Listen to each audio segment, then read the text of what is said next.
Então vamos ler algumas passagens antes de comentar muito, e você deixa o lugar do título em aberto até o fim da mensagem, aí você põe o título que você quiser. Tá?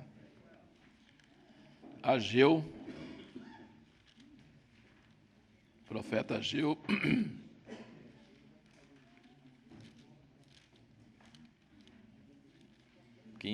Quem achar, fala amém. Ixi, ainda bem que eu achei antes.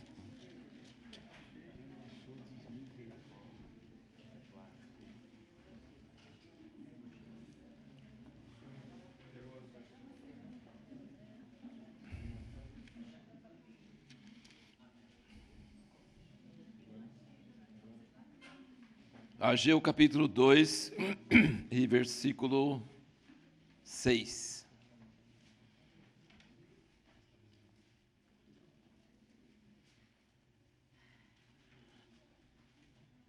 Pois assim diz o Senhor dos Exércitos, ainda uma vez, daqui a pouco, e abalarei os céus e a terra, o mar e a terra seca. Abalarei todas as nações, e o desejado das nações virá, e encherei de glória esta casa, diz o Senhor dos Exércitos. Agora vira para Hebreus, capítulo 12.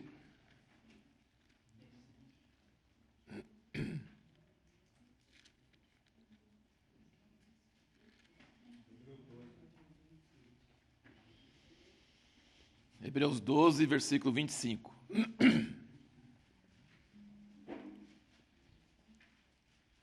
Vede que não rejeiteis ao que fala, porque se não escaparam aqueles quando rejeitaram o que sobre a terra os advertia, muito menos escaparemos nós se nos desviarmos daquele que nos adverte lá dos céus, a voz do qual abalou então a terra, mas agora tem ele prometido, dizendo, ainda uma vez, hei de abalar não só a terra, mas também o céu.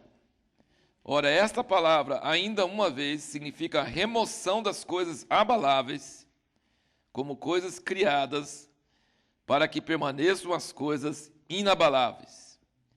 Pelo que, recebendo nós um reino que não pode ser abalado, retenhamos a graça pela qual sirvamos a Deus agradavelmente, com reverência e temor, pois o nosso Deus é um fogo consumidor. Agora, Joel, capítulo 3.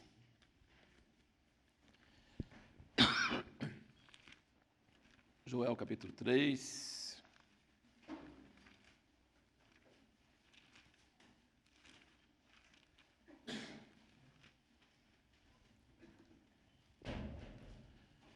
Versículo 14.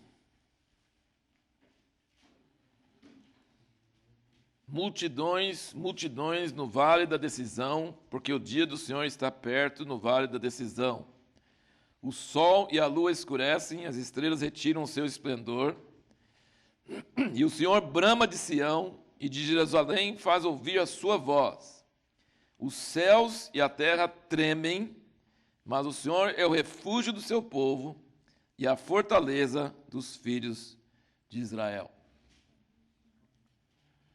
Um pouquinho aqui atrás, Daniel capítulo 2.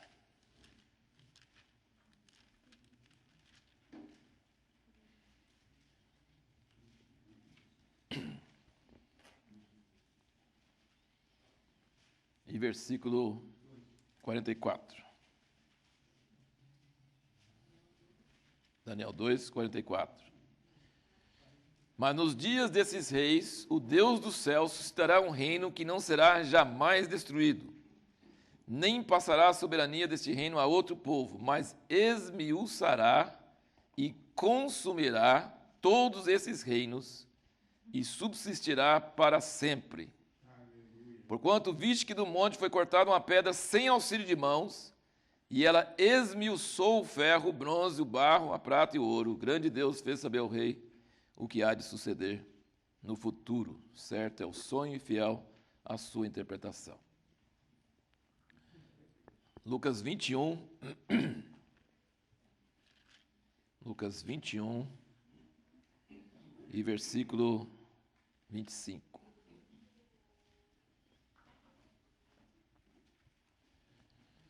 E haverá sinais no sol, na lua, nas estrelas, e sobre a terra haverá angústia das nações, em perplexidade, pelo bramido do mar e das ondas.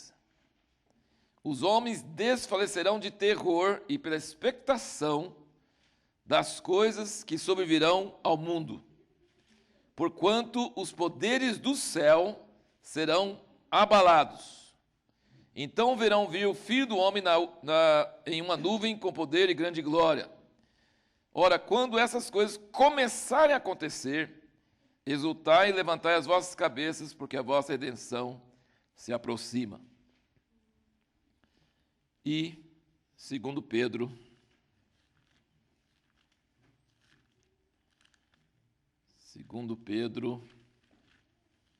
capítulo 3,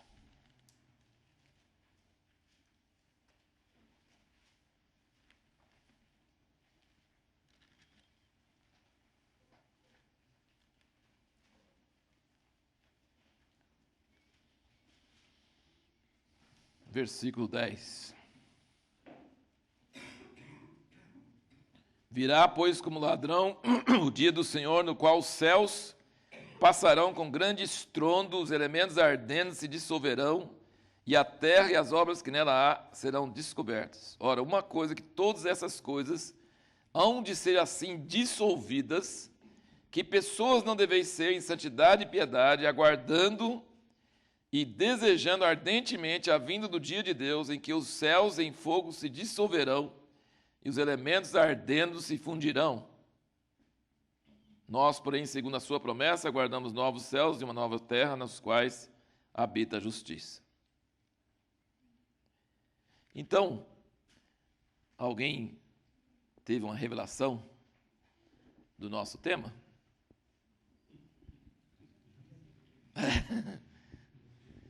Qual é a palavra comum a todos esses textos aí? Não, também pode ser, mas não estou muito interessado na consumação, estou interessado em uma coisa que vem antes da consumação. Abalo. Isso aí pode ser o título. O abalo. O Pedro já tinha feito a demonstração, assim, já. Mas ele está falando sobre um abalo sério, um abalo como nunca houve.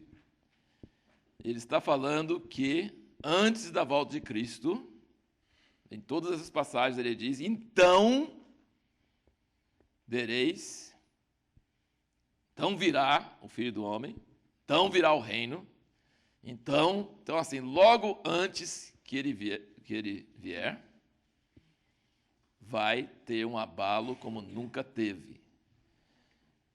E Ageu, primeira passagem, ele diz que vai abalar os céus, a terra, o mar e tudo que neles há, ainda uma vez. Aí, o escritor de Hebreus diz, esse ainda uma vez significa que não vai abalar mais, é só uma vez.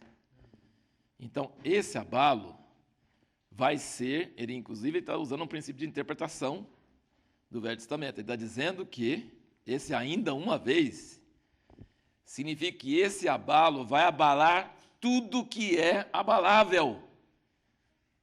Porque se permanecer uma coisa abalável, significa que ainda vai ter uma vez que vai ser abalado. Mas como vai abalar tudo que é abalável, nunca mais nada será abalado. Nossa, falei tanto abalado que fiquei até abalado aqui.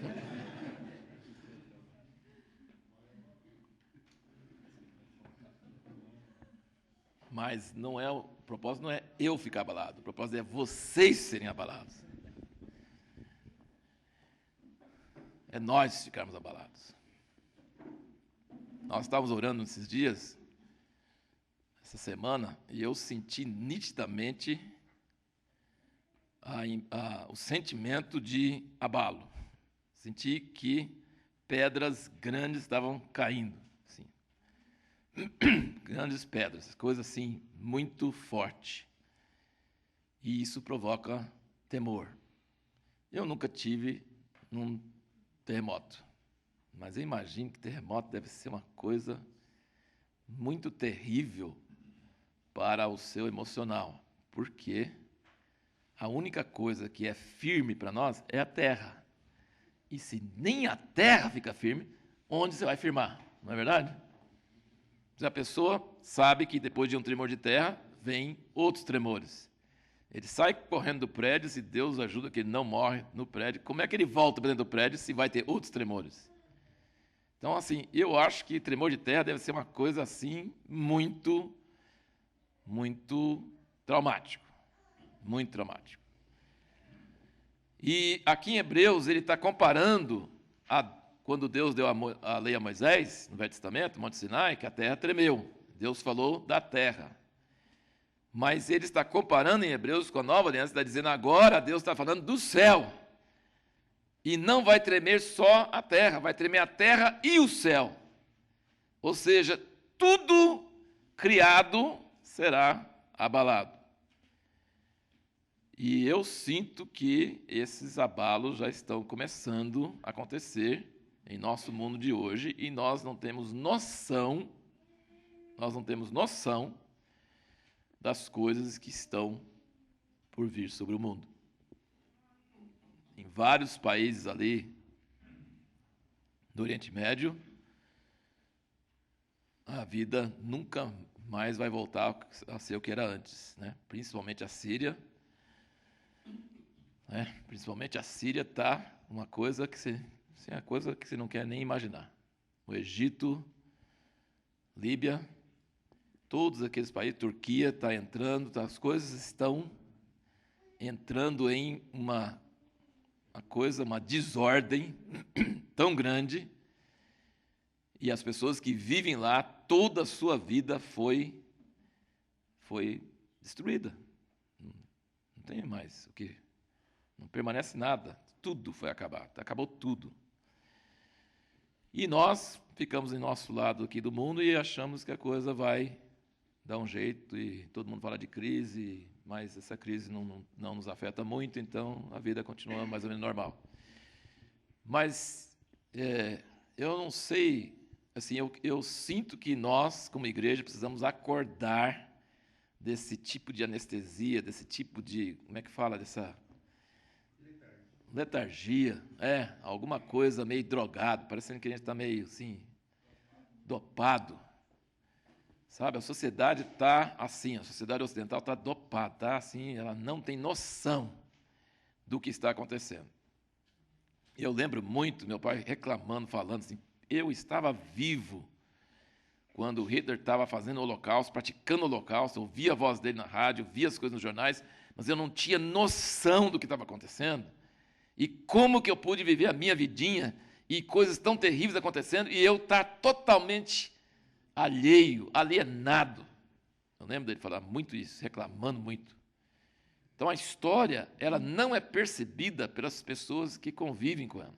Ela é percebida adequadamente depois de um pouquinho de tempo. Nós vivemos naquele tempo e aconteceu isso. Então, assim, há várias coisas que vêm acontecendo nos últimos anos que me abalam profundamente, porque eu sinto que está mudando assim o eixo está mudando seriamente. E a Bíblia avisa que ia mesmo, mas a gente não gostaria que fosse tão rápido, a gente sempre quer prorrogar. Então, essa semana mesmo, semana passada, né, a Suprema Corte dos Estados Unidos aprovou por 5-4, casamento gay.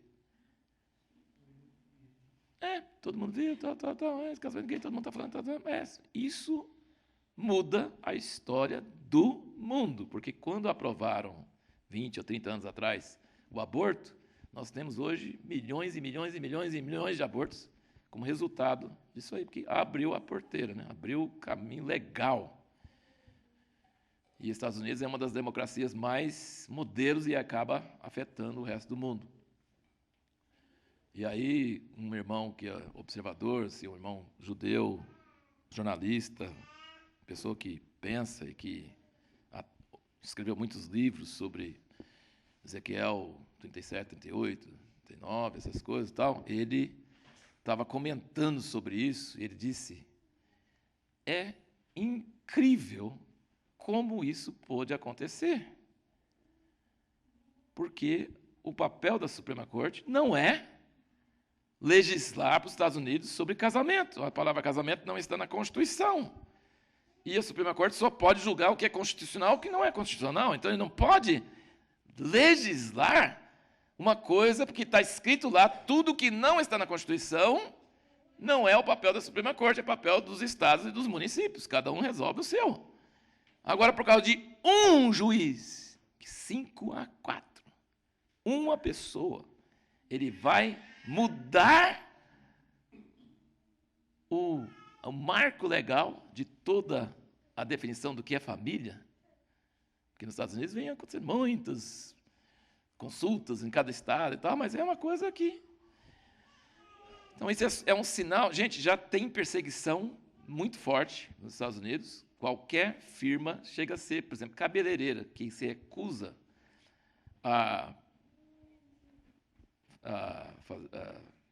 sei lá, o que cabeleireiro faz? Não é só penteado. Atender pessoas para o casamento gay, eles vão lá e fecham o negócio dele. Já está acontecendo. Padeiro, boleiro, que faz bolos, recusa fazer, é fechado. Então, assim, há uma onda muito forte já antes disso. Depois disso, o que vai acontecer? Então, assim, nós estamos na penumbra de uma era de liberdade religiosa, de liberdade cristã. Nós temos fatos assim. Publiquei num artigo na revista Impacto um tempo atrás, de um livro que foi publicado mostrando que nunca na história do mundo os cristãos foram tão perseguidos. E o presidente do país maior cristão, supostamente cristão, porque não pode chamar mais, quando fala dos que estão sendo decapitados lá, ele não chama eles de cristão, ele chama os coitados que sofreram assim, mas ele não fala, ele não acha que é politicamente correto. Eles foram mortos porque era cristão, mas ele não fala isso. Então, assim, Jesus realmente é uma pessoa politicamente incorreta no mundo hoje. Um dos países que devia mais defender o cristianismo está menos tendo coragem de fazer isso. Então, assim, é devagar, não aparece de uma vez, mas está mudando o padrão, está mudando as coisas. E isso é só o começo. Isso é só o começo. Nós vamos acordar, se nós não sairmos desse estupor de drogado que nós estamos, nós vamos acordar para um mundo totalmente diferente, com regras diferentes, com leis diferentes, com princípios diferentes, com tudo diferente. E descobrir que nós estávamos vivos e podíamos ter feito alguma coisa, é uma tragédia. Mas não aconteceu ainda. Então, nós ainda temos tempo para acordar e fazer alguma coisa. E se você notar, nessas passagens todas, ele não fala só do abalo das coisas. Ele fala das reações das pessoas diante do abalo. E ele fala ali em Lucas, Jesus falando, ele fala assim, os homens desmaiarão de terror, de incerteza, na expectativa das coisas que virão. Mas vocês, ele diz, quando essas coisas começarem a acontecer, levanta a cabeça, porque a vossa redenção se aproxima. E em Pedro, essa última passagem que nós lemos, ele diz, que pessoas vocês não deveriam ser diante da iminência de todas as coisas derreterem, acabarem. Ele descreve, do que ele fala aqui, ele descreve explosões atômicas, exatamente. Explosões atômicas. Não sei se vai ser explosão atômica, porque que se o homem faz bomba atômica, Deus faz muito melhor, né? Então, indiferente, ele vai usar os homens, ele vai fazer dele mesmo, não sei. Mas parece que há indícios bíblicos de coisas horríveis vindo sobre o mundo, sobre os elementos ardendo, se desfazendo. É exatamente o que acontece numa explosão atômica, é isso aí. Então ele fala assim, o que vocês devem ser? Como vocês devem se portar diante da iminência dessas coisas acontecendo? Jesus falou, levanta as vossas cabeças, tenha esperança, como nós falamos hoje de manhã, não ficar com uma visão de medo, de, fissurado em coisas negativas, e ficar, a gente vai para certos lugares aqui, eu viajo em algumas igrejas, em alguns lugares, o pessoal fala, você já viu falar do chip que estão colocando em algum lugar? Né? Em algum lugar do mundo, né? E o governo vai impor que todo mundo use. Eu falei, meu filho, tem uma boa caminhada até chegar lá, porque nos Estados Unidos nem carteira de identidade eles aceitam ainda. Né? E toda essa... Então, há muita... Obviamente, o mundo está caminhando nessa direção, mas precisa acontecer algumas coisas grandes para que as pessoas abram mão da sua liberdade para permitir que essas coisas comecem a vir. Mas nós estamos realmente nos... Como é que chama? Quando você chega numa casa, você está bem... no limiar, você está chegando assim... Nas entradas, nós somos a geração pré essas coisas, tá? Então, assim, não sabemos quantos anos que vai ser, mas o teor da minha palavra, então, hoje, é meditar um pouquinho sobre como nos preparar para isso, porque eu acho que seria lamentável, triste, trágico, que nós estivéssemos agindo como se tudo vai continuar normal, sabe? Como se tudo fosse continuar da mesma coisa. E a Bíblia diz que isso que o povo do mundo vai fazer. Vai comprar, vender, casar, dar em casamento, construir, edificar, tudo normal. E depois vem o dilúvio e leva todos, sem nenhum aviso. Ele falou que nós não precisamos ser essas pessoas sem aviso. Ele falou assim, presta atenção. Quando as coisas começarem a acontecer, quando começar a mudar as bases da sociedade, o que nós devemos ser? Como nós devemos ser e como nós devemos preparar as pessoas para ser. E como devemos trabalhar com a igreja, e como devemos criar nossos filhos, e qual a mentalidade que nós devemos ter. Então, eu acho que isso serve como um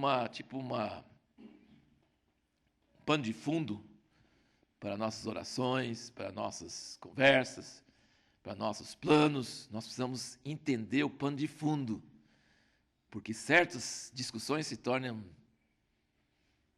inválidas, né? Se nós tivermos esse tipo de perspectiva. Eu tenho, por exemplo, ensinado sobre o assunto de dinheiro, o assunto de mamon, que Deus disse que você não pode ter dois senhores, e em uma dessas coisas eu acho lamentável que nas igrejas e no povo de Deus ninguém tem a menor noção disso, sabe? De que, por exemplo, tem igrejas, pessoas boas, pessoas trabalhadeiras, pessoas que têm disciplina, pessoas que têm todos esses cursos de como administrar suas finanças, aquela coisa toda tal, mas estão juntando casas e bens e coisas e tal, e vão morrer qualquer hora desse, e vai virar uma brigalhada dos seus herdeiros, e o governo vai pegar mais de 27%, eles vão deixar uma dor de cabeça lascada para seus filhos, e não estão nem aí, estão trabalhando igual o povo do mundo, e juntando mais uma, e mais uma, mais uma, mais uma. Deus fala, louco, essa noite pedirão a tua vida, e aí? Quem essas coisas? É errado poupar? É errado? Não. É errado planejar? Mas é trágico você que é administrador, mordomo de coisas que Deus colocou em suas mãos, e você não se tocar que aquelas coisas podem fazer muito bem para a obra de Deus, para necessidades, e você vai deixar que isso vire um problemão para outra geração, e você vai, sabe, todo mundo viu a lista de Schindler, né? Todo mundo já viu a lista de Schindler? O Schindler está lá no Museu do Holocausto. Como é que eles chamam? Os fiéis entre as nações, os justos entre as nações. Justos entre as nações. Mas o que mais marca as pessoas daquele filme, que é documentário mesmo, é coisa que aconteceu de verdade, ele falou assim, que besteira que eu fui ficar com esse relógio, e esse relógio teria salvado 2 vidas, e o meu carro que teria chamado 10 vidas. Ele não estava chorando, se gloriando pelo que ele fez, ele estava chorando porque ele foi tão burro de guardar coisas que valiam vidas humanas. Então a igreja, ela não pode ser uma igreja acomodada, assim, com os mesmos valores. A gente chama igreja que surfa essa cultura ocidental, ela tem que ser uma igreja que ouve de Deus a tal ponto que ela muda, ela tem outros valores, ela tem outras coisas, ela começa a agir de forma diferente. Agora, é óbvio que eu não sou favorável àqueles erros que todo mundo comete durante a história toda, e hoje tem muitos também. Nos Estados Unidos tem demais, né? Teoria de conspiração, e a pessoa guarda comida e barra de cereais, e aquelas coisas tudo tal, e guarda ouro, e guarda coisa. Nossa, nos Estados Unidos, quando tiver holocausto nuclear, vai ter, subterraneamente, vai ter tanta coisa que você nem imagina. O pessoal está se preparando já. O pessoal, assim, lá eles não são bons não só para fazer filme de Hollywood, eles são bons para praticar, sabe? Eles assistem o filme, depois vai lá e faz, sabe? Os caras. Mas, assim, o povo de Deus, em muitos séculos, eles, desde, não sei se foi antes dos montanistas, mas os montanistas já faziam isso, tinha as profetisas lá, eles foram para o monte, tudo vestido de branco, deram suas propriedades para todo mundo e Jesus vai voltar. Não voltou nada, os caras estavam sem terra, sem nada e só de roupa branca, mais nada. Isso já vem acontecendo repetidas vezes. Então, assim, é idiotice qualquer um dos dois. Qualquer um dos dois atitudes é idiotice. Nós só vamos escapar disso se nós formos sóbrios, Jesus disse, sejam sóbrios, vigiai e orai, tenha expectativa, tenha esperança e obedeça à voz de Deus. Obedeça à voz de Deus. Eu sempre falo que eu acho que o meu pai fez foi maravilhoso, que eu teria que cuidar de inventário dele, não teve que fazer inventário nenhum, sabe por quê? Porque não tinha nada. Não tinha que fazer inventário. Eu assinava junto com ele, tinha uns trocados lá, trocado mesmo, era pouquíssima coisa, só transferiu, porque eu assinava junto e não tinha mais nada, não tinha mais nada. Não tinha que fazer inventário, não fez inventário.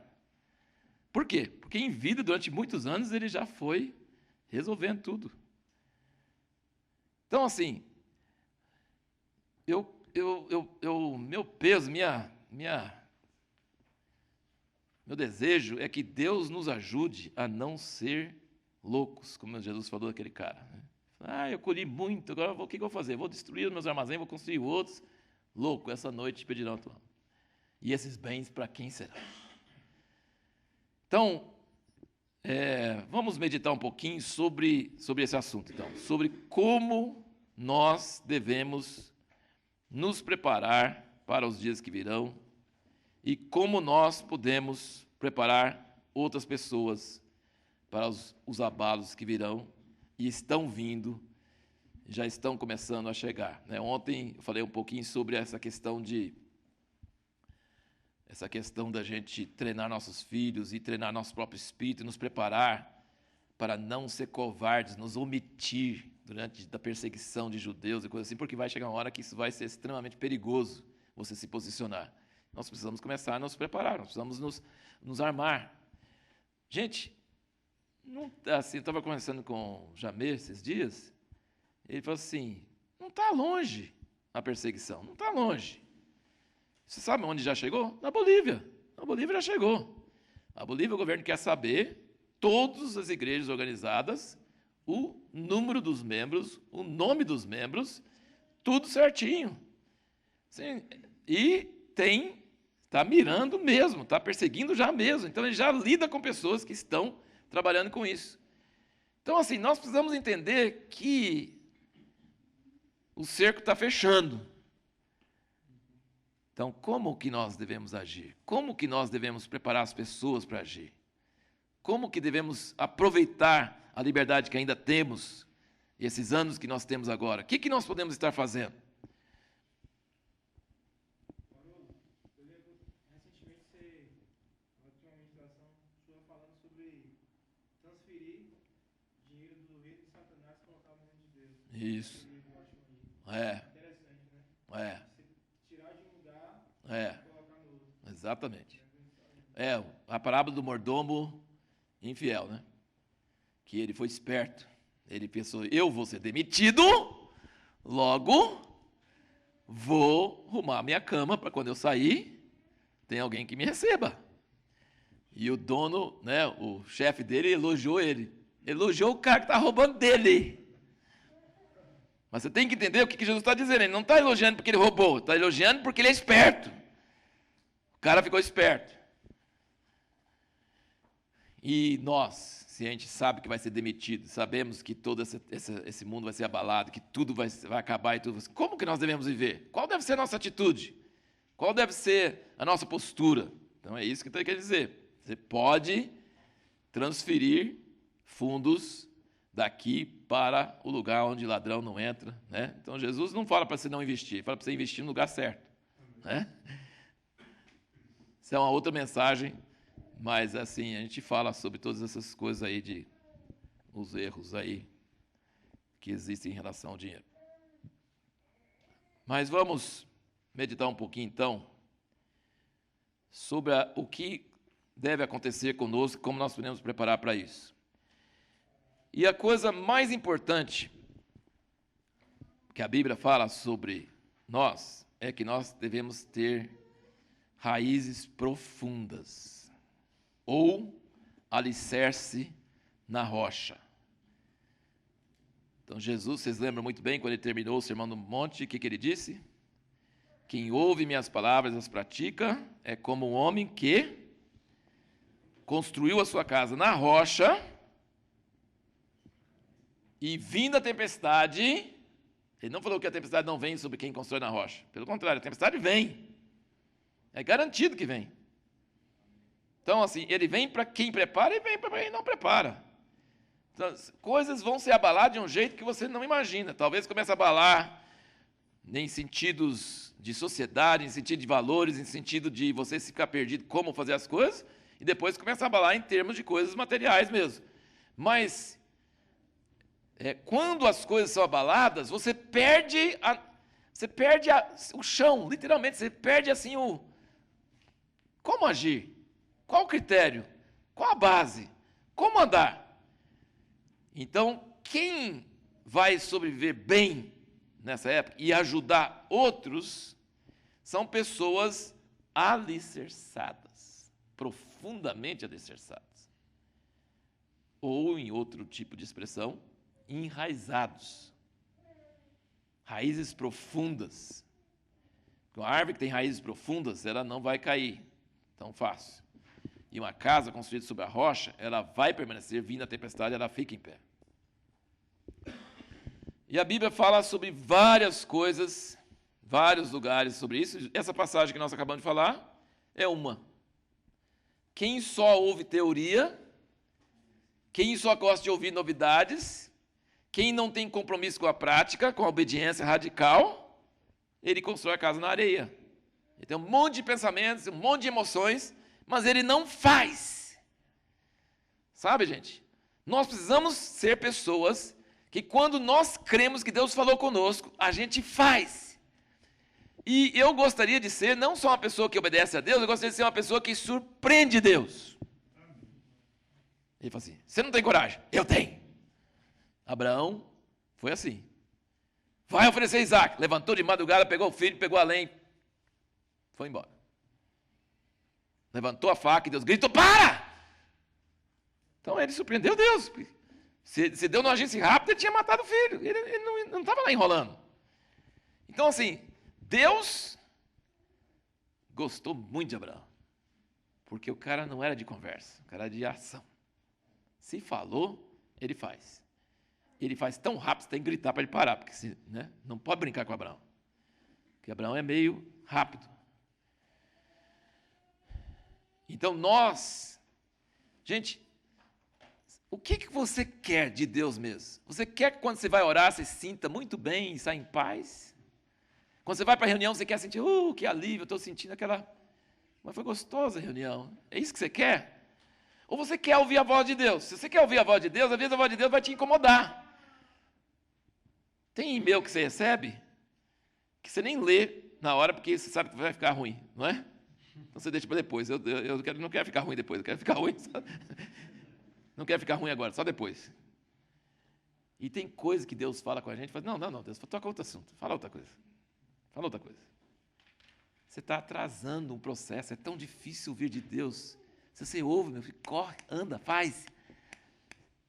Porque se você não agir no que ele falou, não vai falar de novo, sabe? Então, quem ouve essas palavras e não pratica, constrói na areia. Quem ouve e pratica, está na rocha. Sabe por quê? Porque não é teoria, não é conversa, é prática.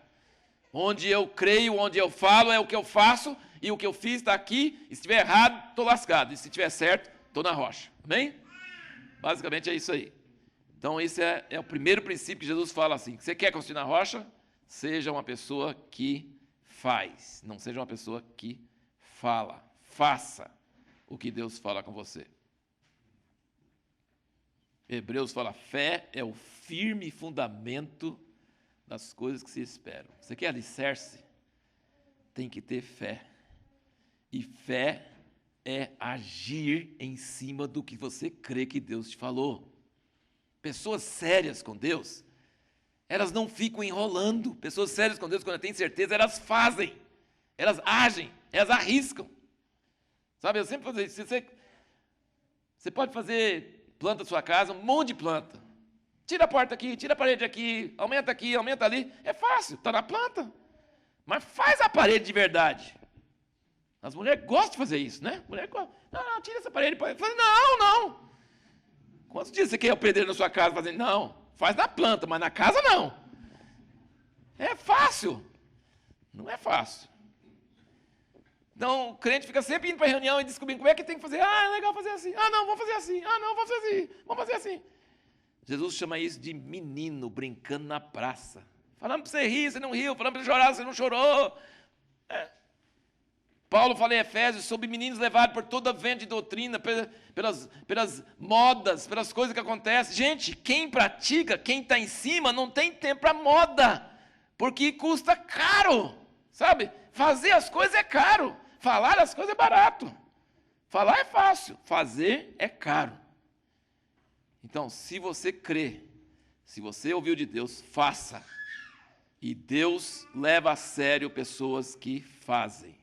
E fé é o firme fundamento das coisas que se esperam. Se você crê, age em cima, faça, seja uma pessoa que faz, e aí sua vida não vai ser baseada em plantas de casa. Sua vida vai ser uma construção e ela tem valor. É uma coisa muito permanente, muito sólida.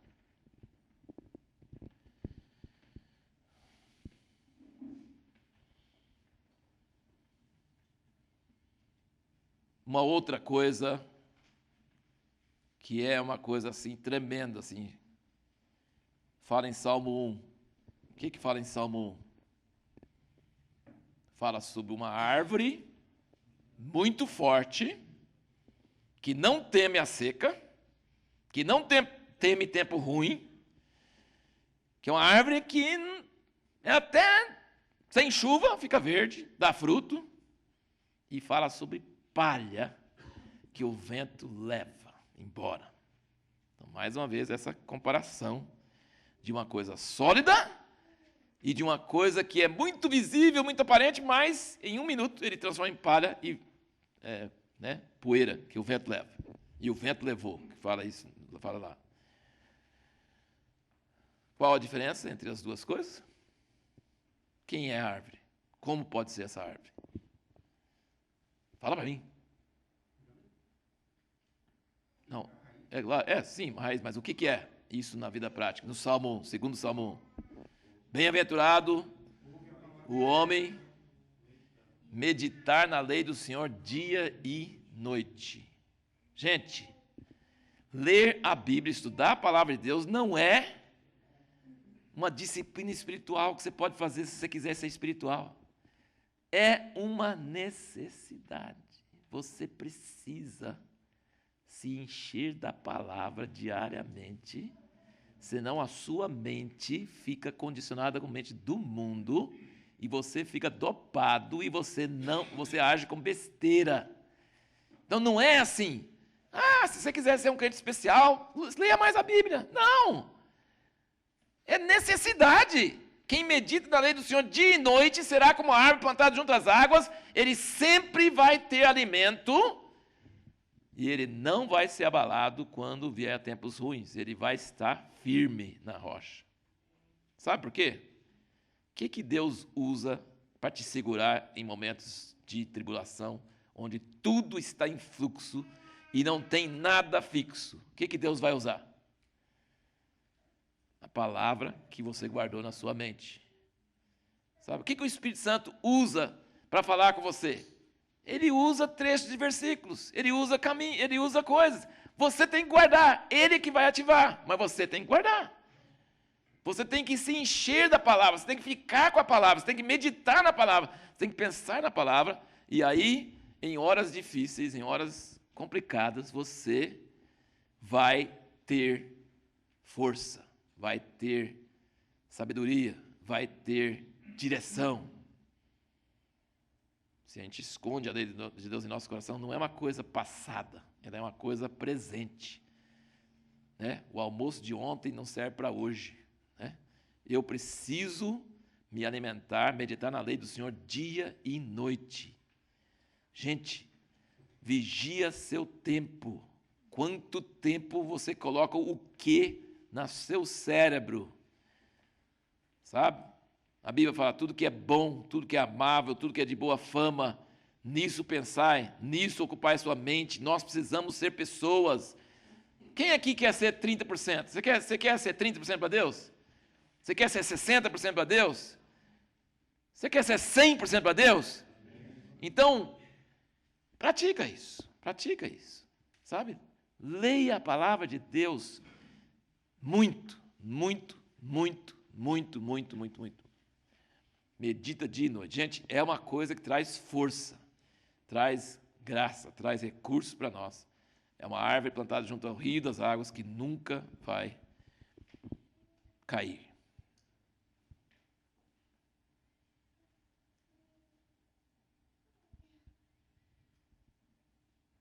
Agora, uma outra coisa que vamos virar só para essa passagem, Efésios.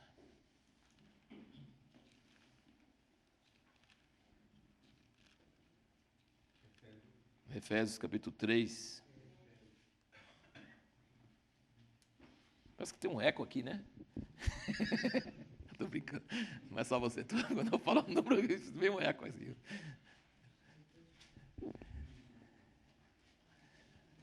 Efésios 3. Fala o seguinte: por esta razão dobro os meus joelhos perante o Pai, do qual toda a família nos céus e na terra toma o nome, para que, segundo as riquezas da sua glória, vos conceda que sejais robustecidos com poder pelo seu Espírito no homem interior, que Cristo habite pela fé nos vossos corações, a fim de que, agora eu quero que você preste atenção nessa frase, estando arraigados e fundados em amor, possais compreender com todos os santos qual seja a largura, o comprimento, a altura, a profundidade, conhecer o amor de Cristo que excede todo entendimento, para que sejais cheios até a inteira plenitude de Deus. Ou seja, arraigado, alicerçado em amor. Todos nós queremos conhecer o amor de Cristo que excede todo entendimento. Todos nós queremos isso. Mas a gente não vê o início. Fica alicerçado, arraigado em amor. O que Jesus disse sobre aquelas parábolas? Sobre como a pessoa fica preparada. Como a pessoa fica preparada para a volta de Cristo. Indo para a montanha vestido de branco. Estou aqui, Jesus. Não. Ele não falou para fazer isso. O que ele falou para fazer? Lembra? Alguém pode falar? O que ele manda fazer? Bem-aventurado o servo que quando o seu Senhor vier, estiver fazendo o quê? Orando, vestido de branco lá no monte. Assim, é isso? Não. Servindo seus conservos. Arraigado e fundado em amor. Gente, tem hora que a gente fica tão preocupado com coisas assim, escatológicas, grandes e tal, e esquece do próximo, esquece da pessoa mais perto, esquece de suas obrigações, das suas necessidades. Você precisa não ser uma pessoa vagarosa no cuidado. Você tem que ser uma pessoa zelosa, uma pessoa 100% no cuidado daquilo que Deus colocou em suas mãos para fazer. Arraigado, alicerçado em amor. Nós precisamos estar servindo, fazendo aquilo que Deus nos colocou para fazer aqui na terra com excelência. Não faça mais ou menos, faça o seu melhor. Seja uma pessoa atenta, não se embriague com os cuidados, as preocupações da vida, não enche sua cabeça de coisas desnecessárias, vãs, discussões e coisas. Faça o que Deus colocou na sua mão com todo amor, com todo carinho, com toda dedicação. E aí você vai estar sendo alicerçado, fundado, e você tem chance de compreender o amor de Cristo que excede todo entendimento.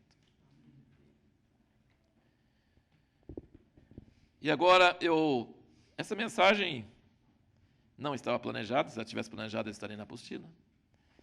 Então, ela está um pouco desorganizada, mas que Deus nos ajude. Eu sinto mais um peso no coração do que muita coisa. É a mensagem sobre abalar, então está até abalada a mensagem. Assim. Ela está tremendo aqui, estou difícil de ver as letras aqui. Mas, existe uma coisa, que até agora eu falei de coisas ativas, coisas que a gente deve fazer. Agora eu quero falar um pouquinho sobre coisas que a gente não deve fazer. Porque o servo de Deus, o Abner pediu para falar sobre o obreiro aprovado esses dias. Eu falei que o obreiro aprovado, você lê 1º e 2º Timóteo, vai lendo ali, ele fala, faça isso, faça isso. Nossa, você vê os verbos em 1º Timóteo, 1º e 2º Timóteo, é muito verbo. Faça isso, faça isso, faça isso, aplica-te, corre atrás, prega em tempo e fora de tempo. Nossa, estuda, medita, ensina, muita coisa. Verbo. Você quer ser um obreiro aprovado, você não pode ser uma pessoa, me dá um empurrão, por favor. Você não vai ser obreiro aprovado, você tem que ter ação. Mas o obreiro aprovado está correndo em direção a alguma coisa, mas ele também está correndo de alguma coisa, tá? Ele fala, fuja das paixões da mocidade. Fuja do amor ao dinheiro. Fuja de vãs discussões. Fuja. Então não é só positivo, não é só atividade, também é muros levantados contra coisas que nos distraem, coisas que roubam a nossa atenção, coisas que nos tiram do foco, sabe? E o que ele descreve, meninos, lá em Efésios? Levados ao redor por todo o vento de doutrina. Gente, pastores são tirados do sério, do foco, porque Satanás coloca algumas pessoas na congregação que vão lá para sugar. Eu falo, crente bucha. Não, na verdade, crente esponja. Só enche, mas não produz nada. Crente fim de linha, sabe? Chegou nele, acabou, fim de estrada. Ele não vai ajudar outro, ele não vai abençoar outro, ele não vem com problema construtivo, ele só vem com problema cebola. Tira a casca, tem outra, tira a casca, tem outra. Infindável. E o diabo, ele sabe que tem essas coisas, e o pastor que tem aquela boa vontade, aquele zelo humano, aquela coisa toda, ele atende todo mundo, ele serve todo mundo, aqueles crentes bucha ficam sugando ele, e os que precisam não recebem. E ele fica sugado sem produzir nada. Chama distração, sabe? Que não deve ter. Você tem que ter discernimento. Eu vou até citar um exemplo do Pedro Arruda. Pode citar? Bom, não citando nomes, tudo bem, né? Tinha um casal que vivia em problemas e falava com o Pedro Arruda e ele ia lá e resolvia. Depois ele corrige se estiver errado, porque aí um dia ligou no meio do caminho, ele estava no carro, teve que parar o carro, e aí, assim, eu estou separando meu marido. E ele falou assim, é? Mas você não vai falar nada? Não tem nada que falar. Você vai separar, separa. Foi embora. Ela não separou. Então ele teve sabedoria nessa hora. Por quê? Tem coisa que Deus te dá sabedoria, te dá assim para resolver, para ajudar, e tem coisa que só vem para te distrair, para tirar a atenção. Nós temos que ser pessoas, gente. Na guerra isso é muito claro. Eles mandam pessoas e até armamentos todinho para te desviar a atenção, que eles estão atacando por lá. Você tem que falar, não, pode pegar. Eu estou preocupado com aqui. Ó. Então, nós precisamos de ser muito atentos hoje, para o que Deus está querendo fazer e não nos permitir ser distraído com nada, sabe? Nada pode nos tirar do alvo. Então, isso significa o quê? Tem um livro que eu comecei a ler, o Eliasaf me passou um livro chamado Foco. Você já leu o livro ou só leu? Né? Eu tive foco só para ler um capítulo, né? Mas eu ainda vou ler mais depois. Mas é um livro, é um best-seller que saiu, Foco. E tem outro que chama O Poder do Hábito. Esses dois livros não são nada de cristão, tá? Nada de cristão, mas é princípios que, assim, muito interessantes, muito importantes. Mas o Foco, o livro do Foco, ele mostra claramente que você não tem capacidade de ficar, assim, seu 100%, se você espalhar ele para várias coisas. Você precisa reduzir algumas coisas e aumentar outras para você ter foco. Então, em outras palavras, o servo do Senhor, e fala muito isso em Isaías, tem que ser cego e surdo para tudo que não seja a voz de Deus. Então, gente, se você for para algum daqueles concursos da Globo para saber o nome de todos os atores e atrizes e você sair bem, você está reprovado.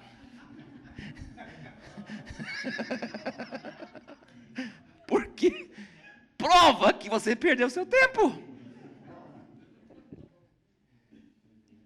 Você não pode ter foco em muita coisa. Gente, nós ouvimos a Abineri falar, o caminho está aberto, mas a gente não entra. Pede para orar na reunião dos pastores, cada um ora um pouquinho, agora vamos conversar. Nós não temos sede, nós não temos fome. Nós estamos muito cheios, Deus está querendo dar, mas a gente não tem fome, não tem sede. Está muito cheio. Gente, você consegue, você tolera sentir muita falta de alguma coisa e não encher com nada mais? Aumenta a sua tolerância para sentir saudade de Deus. Aumenta a sua tolerância, sabe? Fala assim, ai, tá ruim. Deixa eu ligar a TV, deixa eu ler o livro, deixa eu fazer uma coisa, deixa eu achar alguém, sabe? Aí você mata a sede de Deus e não tem sede. Quando vai orar, não tem mais sede. Você tem que ter um vazio, tem que ter necessidade. E a gente não tem uma necessidade infinita, a gente tem limites. Então, Roberto fala bastante sobre esse negócio de cortar como é que chama? Os brotos, né? Porque o broto é bonito, a gente faz dó. Nós já trabalhamos junto na horta há muito tempo assim. Gente, depois que você corta os brotos, você fica arrasado. Você plantou os tomates todinho, corta os brotos, mas fica tudo murcho, tudo assim, parecendo vocês, assim, tudo assim. Está cortando os brotos.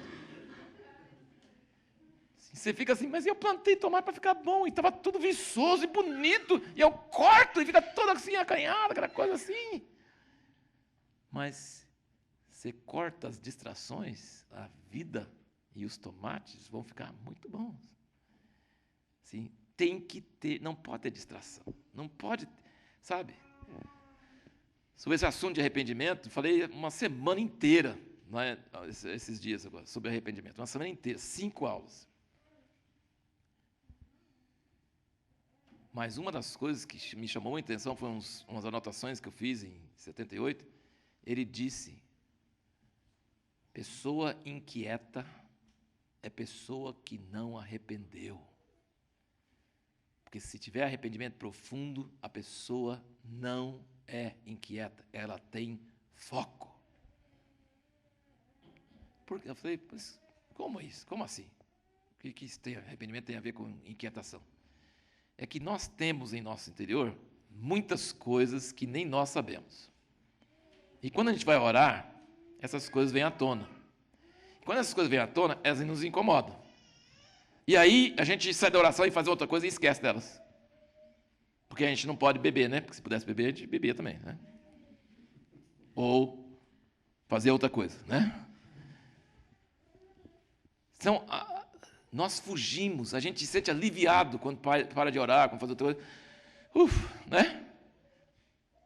Então, assim, o arrependimento, ele vai até no profundo do nosso ser, quando vai no profundo do nosso ser, ele vai mexer com nossos motivos e atitudes, e quando ele trata conosco, nós chegamos a um ponto onde a gente não quer nada a não ser Deus, e está tudo diante de Deus. Então a inquietação vai embora. Eu não preciso ficar fugindo dos meus demônios interiores, porque eles já foram tratados. E uma coisa que me incomoda bastante nas exortações de Jesus sobre os últimos dias, ele fala: orai, vigiai, não deixar vossos seres ser ocupados com comida, bebida, com outras coisas, para poderes ficar em pé na presença do Filho do Homem. Eu fiquei pensando, ficar em pé na presença do Filho do Homem? Isso é muito pior do que passar no vestibular. Ficar em pé. Você vai conseguir ficar em pé na presença de Jesus? Porque diante do anjo o pessoal não consegue ficar em pé. E diante de Jesus, leia o livro Olhos de Fogo, Chama de Fogo. Você vai ficar em pé? Ou você vai falar, vira os olhos para o outro lado, vira para lá, não olha para mim. Mas Deus não quer pessoas assim, como é que fala? Assim, aquela coisa assim, de você ficar assim, ó. Como é que chama esse negócio? Você ficar assim, ó. Esquivando. Sabe? Ele falou assim, eu quero pessoas alegres. Eu quero pessoas que... Oh, Jesus, você chegou, que bom. Gente, né? O raio-x dele é pior que aqueles do aeroporto, porque aqueles lá vê tudo, mas não vê pensamento. E Jesus, ele vê tudo. Então, se o arrependimento trabalhar na igreja, funcionar em nossas vidas profundamente, até o ponto onde Deus quer que funcione mesmo, e dói mesmo, não é brincadeira. Não é brincadeira. Mas se fizer isso, o fogo de Deus queimar em nós mesmo até onde tem que ir, quando chegar o fogo nos olhos de Jesus em nossa frente, nós vamos ficar em pé.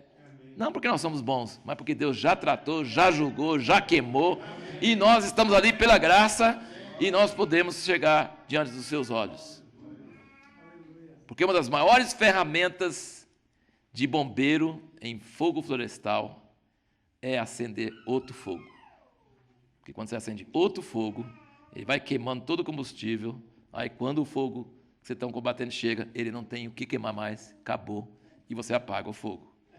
Então Deus também está querendo fazer isso com a igreja, porque a chama nos olhos de Jesus, que fala nesse livreto, fala fogo nos olhos de Jesus, está dizendo que um é paixão pela igreja, outro é santidade de Jesus, e outro é juízo sobre o mundo. Para a gente enfrentar a santidade de Jesus agora, dói. Ele quer mexer com seus motivos, suas atitudes agora. Sabe, o mundo está dormindo, o mundo está dopado, o mundo não está assim, mas nós precisamos ser acordados, gente. E a melhor coisa para ficar acordado é sentir dor. Você fica acordado mesmo. E se Deus nos passar pelo fogo agora, quando chegar o fogo do juízo depois, nós já passamos. Todos serão batizados com fogo. Você que escolhe se é o fogo agora ou o fogo depois. Mas nós precisamos desse fogo em nosso ser, nossa alma. Esse livrinho que eu mostrei para vocês, não sei se está aqui ainda. Está aqui ainda, não? Esse livrinho aqui, ó. A gente precisa queimar esse carinha de dentro, tá? Esse carinha aí precisa ser queimado, tá? É o que está por dentro que vale, é lá dentro. Gente, tem pessoas que conseguem conviver com coisas muito escuras por anos a fio e nem sabem que tem. Sabe quando que isso vai manifestar? Debaixo de pressão. Debaixo de pressão. Então, grandes homens de Deus do século passado caíram. A gente não tem que criticar eles. Mas a gente tem que entender que debaixo de pressão, aquilo que você não sabia, ele vai vir à luz. Por exemplo, se você não tem raiva de ninguém, é porque você não está se sentindo pressionado para nada. Mas vai pressionar você para valer, vamos ver se não sai raiva em alguma hora. Porque se não sair, Deus já fez a obra naquela área, não é? E eu digo assim, que tem a pressão de dois tipos. Tem a pressão positiva e a pressão negativa. Mas as duas pressões são fortíssimas. A pressão positiva, elogio. Sabe? Os jogadores de futebol e os astros de cinema, muitos deles não aguentam. É muito assédio, é muito elogio. E o cara não foi preparado, ele começa a acreditar. E quando ele acredita, caiu, acabou. Então, quando você recebe elogio, quando você recebe qualquer pessoa que é usada por Deus, pessoa em cura, pessoa em música, pessoa em pregação, pessoa em construir igrejas grandes, qualquer uma dessas pessoas que fazem, se destacam, elas são, a Bíblia fala assim, é provado pelos louvores que você recebe. Se você não tiver tratado a sua motivação interior, deixa Deus te abençoar um pouquinho, dar uma unçãozinha, alguma coisa para você, e vamos ver o que vai acontecer. Aquela coisinha escura lá de dentro vai aparecer. Ele vai aparecer. E vai te derrubar. Ou pode ser pressão negativa, críticas, perseguição, dificuldades, falta, também prova. Tem pessoas que caem debaixo disso também. Deus não quer que nós caímos, irmãos. Ele quer tratar dessas coisas, porque Ele quer usar a igreja para ser Jesus na terra. Então nós vamos ser duramente perseguidos e nós vamos ser muito elogiados e vai alternar quente e frio e qualquer um dos dois é perigoso. Queriam fazer Jesus rei, depois falaram que ia crucificar. Não tem jeito, não tem jeito, essas coisas vão acontecer.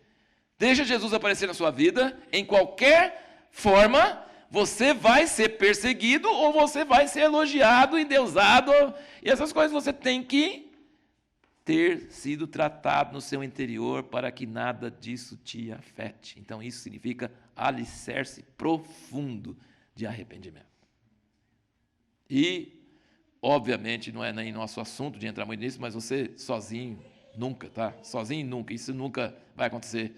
Você não tem nem condição de conhecer suas intenções, suas coisas sem os irmãos. Você precisa estar rodeado de pessoas que você dá o direito de te conhecer, e dá o direito de te criticar, e dá o direito de te repreender, senão você nunca vai sobreviver. Então, essas alianças, essas ligações, para ter um alicerce forte, não pense que vai ter gigantes espirituais nesses últimos dias, vai ter uma casa grande de Deus, com muitas pessoas, e todas elas interligadas, e Jesus vai receber toda a glória, toda a honra, e nós vamos diminuir, e Cristo vai crescer, e vai ser maravilha. Amém, irmãos?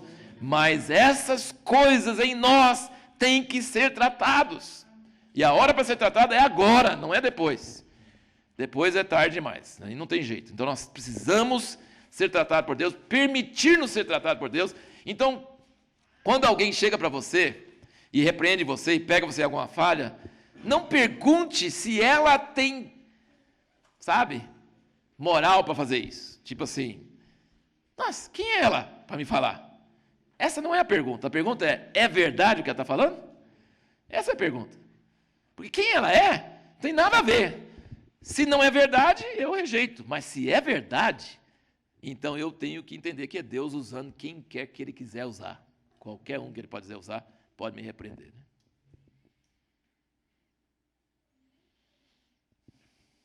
Então, irmãos, nós precisamos ficar cego e surdo para as coisas externas e internas que afetam os outros ao nosso redor. As coisas que os outros ficam abalados não devem nos abalar. Nós precisamos estar, e agora eu quero falar sobre umas coisas que... Eu quero falar sobre duas coisas, e aí nós vamos terminar. Uma coisa. As questões fortes do nosso dia, nós temos o grande perigo de sermos a favor ou contra. Se chama partidarismo. Deus não nos chamou para partidarismo. Então tem pessoas que falam assim, isso aqui, essa posição, está errada. Então esse que está lascando essa posição, esse está certo, estou com ele. Você lembra o que o anjo do Senhor falou com Josué? Ele falou assim, és tu dos nossos ou do nosso adversário? Chegou para o cara assim, ele falou assim, não. Não o quê? Eu não sou dos seus e nem dos seus adversários, eu sou chefe do exército de Deus. Deus não é partidário. Deus tem uma posição, uma revelação. Sabe? Nós não somos contra os homossexuais, por amor de Deus, entenda isso. Nós não podemos tomar uma posição achando que a homossexualidade é pior pecado que todos os outros. Não é. Tem pecados horríveis que a gente não tem nenhuma ira contra ele e fica aí tomando posição contra o homossexualismo. Coisa errada. Mas nós também não somos a favor, porque Deus não é a favor. Mas nós precisamos amar as pessoas. Nós precisamos ter um amor profundo pelas pessoas. Mas nós não podemos nos isentar, fugir, nos acovardar diante do que Deus diz sobre as coisas. Então as pessoas têm que ficar confusas conosco. Eles têm que fazer, mas afinal de contas, como é que é? Isso aí, nós precisamos achar a mente de Deus. O que Jesus faria se Jesus estivesse na terra? O que ele faria? Como ele agiria? Nós precisamos achar esse negócio de, pegar esse lado tá bom, esse lado é errado. Não, peraí. Nós não somos partidários. Nós somos súditos do reino de Deus. E nós precisamos ouvir a voz de Deus e nós precisamos saber como nós devemos agir. E quando nós sentimos aquele toque interior que Deus está agindo, nós devemos concordar com aquilo que Deus está fazendo, aquilo que é da vontade de Deus. Então, assim, não tem tempo para ficar entrando em muitas coisas, mas eu quero dizer isso aqui para nós. Nós não somos chamados para nos envolver com temas e sermos partidários de temas. Nós somos chamados para arrepender profundamente, para amar profundamente, para tomar as posições que Deus nos dirige para tomar, para não fugir da luta, mas não sermos, partidários de posições, porque no tempo de Jesus tinha os publicanos, os pecadores e tinha os fariseus. Jesus não era nenhum e nem o outro. Entendeu? Então nós precisamos achar o caminho de Jesus. Caminho que Ele quer para nós. E a segunda coisa que eu quero falar, e a última,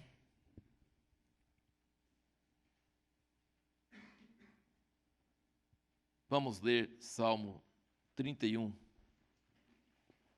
em versículo 20.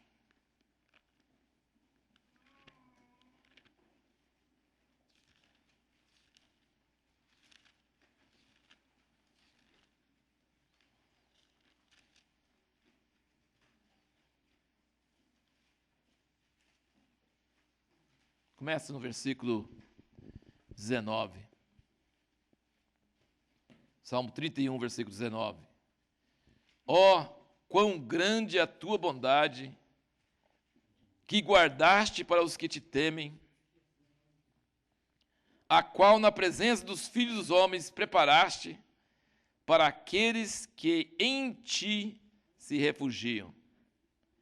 No abrigo da tua presença, tu os escondes das intrigas dos homens, em um pavilhão os ocultas da contenda das línguas. Eu senti essa palavra assim muito forte para Deus nesses dias. E depois eu fui olhar todos os versículos que falam sobre esconder em Deus, sobre refugiar em Deus. Gente, ele nos exorta muito, só que eu gostei muito dessa aqui, porque ele fala as intrigas dos homens e a contenda das línguas. E se fosse hoje, Davi falaria das conversas inúteis do Facebook.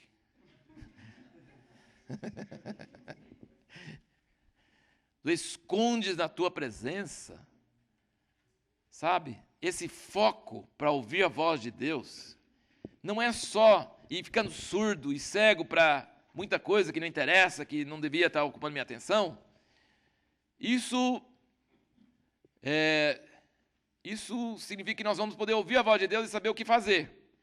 Mas isso significa também que nós vamos ser protegidos de muita estática, muita barulho, que não, nós vamos ser protegidos.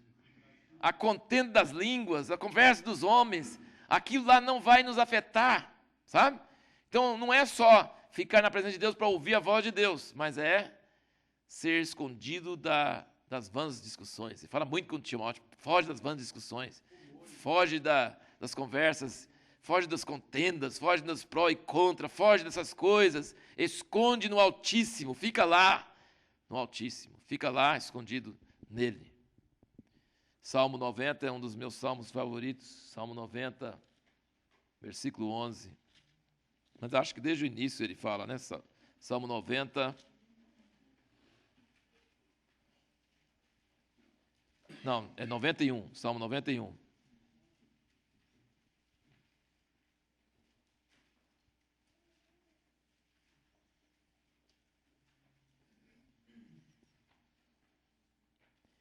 Aquele que habita no esconderijo do Altíssimo, à sombra do Todo-Poderoso, descansará. Direi do Senhor, Ele é o meu refúgio, a minha fortaleza, o meu Deus em quem confio. Porque Ele te livra do laço do passarinheiro, da peste perniciosa, Ele te cobre com as suas penas e debaixo das suas asas encontras refúgio, a sua verdade é escudo e broquel.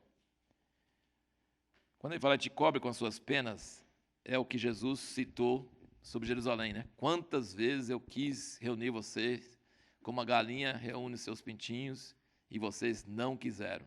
Então, quando ele fala de nos cobrir com as suas asas, cobrir com as suas penas, ele está querendo... Você já viu galinha com os pintinhos? Já viram? Você perdeu se não viu. Hã? Ainda tem jeito de ver, né? Meio difícil, né? Não vai em granja, que você não vai ver em granja, né? Mas assim, ela pode esconder uma galinha até não muito grande, ela pode esconder 10, 11 pintinhos. É muito pintinho, você não sabe que tem nada debaixo. Ela cobre todos, muito bem cobertos. Então assim, Deus se compara com essa galinha e fala assim, esconde ali, que ali você está seguro. Habita ali. É uma coisa que você faz e outra coisa que ele faz. O que você faz? Habita. O que ele faz? Faz você descansar. Então, quando você está ali, faz o Senhor o seu refúgio, quando você conscientemente coloca Ele como seu lugar de refúgio, seu lugar de esconderijo, então você é protegido. E aí, o versículo 9 me chama muita atenção, né? Ele fala, porquanto fizeste do Senhor o teu refúgio, e do Altíssimo a tua habitação, nenhum mal te sucederá, nem praga alguma chegará à tua tenda. Terminando, qual que é o melhor conselho que a gente pode dar para preparar para os dias que virão, para esses abalos que vêm sobre o mundo, para não ser louco, não ser idiota? Qual o melhor conselho que nós podemos dar? Você precisa ficar oculto em Deus, dirigido por Deus, sensível a Deus. E o que Ele mandar fazer, faça, não questione, faça. Faça. Ele manda, por exemplo, lá em Atos, ele mandou todo mundo dar seus bens, vender suas propriedades. Você sabia o que ia acontecer com eles se eles não vendessem propriedades? Roma veio poucos anos depois e acabou com tudo. Sabe quem tomou prejuízo? Quem comprou deles. Quem comprou deles tomou prejuízo, porque eles ficaram com dinheiro e deram dinheiro para os pobres. Mas os que compraram, perdeu tudo, porque acabou tudo. Virou nada. Os armênios, Deus falou para o menino lá, deu um mapa, escreveu tudo, falou, fuja desse lugar, vai embora. Quem acreditou e foi embora, escapou do holocausto armênico. Os turcos vieram e acabaram com todo mundo. Quem foi para lá, foram para os Estados Unidos e começou a Donep, começou várias coisas assim. Mas perderam tudo, tiveram que sair do país, tiveram que fazer coisas. Gente, não tem lugar seguro. Onde você vai investir? Onde você vai pôr? Onde você vai ser protegido? Não tem, não tem. Qual lugar seguro? Em Deus. Ele fala, 1000 cairão ao teu lado, 10.000 ao teu direito, tu não serás atingido. Nós podemos ter essa promessa de Deus para nós. Nós podemos, assim, escapar dos olhos da serpente. Nós podemos escapar. Ele não nos enxergar. Mas para isso você tem que ser cego e surdo para o que todo mundo fala. Você tem que ouvir só a voz de Deus. Se Ele manda, obedeça. Porque Ele não deu os mapas da estratégia para nós. O quartel-general não é na terra. Ninguém tem controle de nada que Deus vai fazer. Ele mantém o quartel-general lá, a mesa está lá, os planos são dele. Ele não precisa te ensinar tudo, ele não precisa te falar tudo. Ele só precisa te falar, faça isso, faz. Não saia do alcance da rádio de Deus. Amém? Porque aí você vai ficar desprotegido. Aí você não tem jeito. Você tem que estar na comunicação, você tem que ouvir a voz de Deus. E, gente, Quando eu falo ouvir a voz de Deus, eu estou falando de coisas sérias. O que comprar, o que vender, o que fazer, como agir, onde morar, sabe? Obedeça à voz de Deus. Não seja leviano sobre isso, não seja assim, sabe? Não brinque, seja sério. Porque o lugar mais seguro da terra é dentro da perfeita vontade de Deus. Amém? Esse é o lugar mais seguro da terra. Sabe? Se você for preso, se você perder tudo, mas se você souber que você está dentro da vontade de Deus, você se sente tranquilo, você não tem problema.